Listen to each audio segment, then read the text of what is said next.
Stop buying expensive sauces. This creamy mushroom sauce takes just 10 minutes and tastes restaurant level.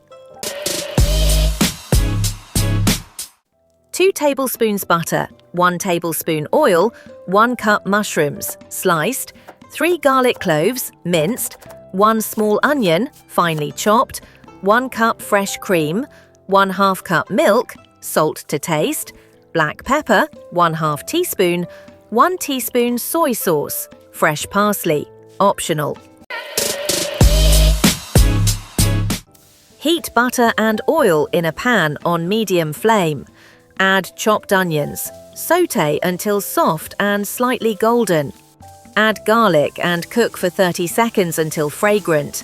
Toss in mushrooms and cook until they release water and turn nicely browned. Add salt, black pepper and soy sauce. Mix well.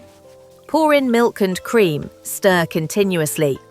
Let it simmer for 3 to 4 minutes until thick and creamy. Garnish with parsley for a fresh finish. Pour it over pasta, chicken or steak and enjoy. If you love quick recipes like this, don't forget to like and subscribe for more delicious ideas.